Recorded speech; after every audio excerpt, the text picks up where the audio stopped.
ايه المسلسل ده يا جدعان؟ المسلسل ده قالب الدنيا على السوشيال ميديا. تعالى بقى نشوف بقى المسلسل ده كده بيتكلم في ايه، وازاي تقدر تتفرج على المسلسل ده. المسلسل ده اللي عاملاه شركة شاهد، اسمه اندر ايدج او تحت السن. صلى على النبي وتعالى بقى ورزعنا بقى احلى لايك كده ومتابعة لو انت لسه اول مرة تشوفه. انا يا جدعان شفت المسلسل ده، شفت منه اول حلقتين. مسلسل جامد جدا.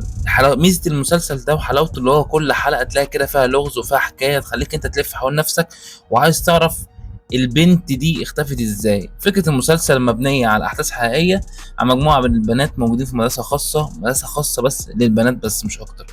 في منهم مجموعه من البنات اصحاب، واحده منهم اختفت اسمها هنا. فطبعا بتختفي في ظروف غامضه جدا ومحدش عارف عنها اي حاجه. فالشرطه بتضطر انها تجيب اصحابها المقربين جدا تبدا تحقق معاهم. فالبنات مش عايزين يتكلموا عشان خايفين ان التهمه دي ممكن تلبسهم هم، يبقى هم السبب في اختفاء صاحبتهم اللي هي هنا. فبتبدا مع الشرطه مع ضغوطات. تبدا واحده صاحبتها اسمها مريم، يبدا بقى هي دي سبب من ضمن الاسباب في اختفاء هنا، وتعرف عنها كل حاجه. انا مش عايز احرق المسلسل، مسلسل قوي جدا. لحد دلوقتي نزل 7 حلقات. مسلسل بينزل يوم الخميس والجمعه والسبت على منصه شاهد. جامد جدا. الناس اللي بتحب الحاجات اللي فيها اثاره، الحاجات اللي فيها غموض شويه، ممكن تتفرج على المسلسل ده. رشح لك بكل قوه، مسلسل قوي جدا جدا جدا. لايك بقى ومتابعه، وقول لي بقى انت وصلت لحد الحلقه الكام لحد دلوقتي. هو لحد دلوقتي كده نزل 7 حلقات.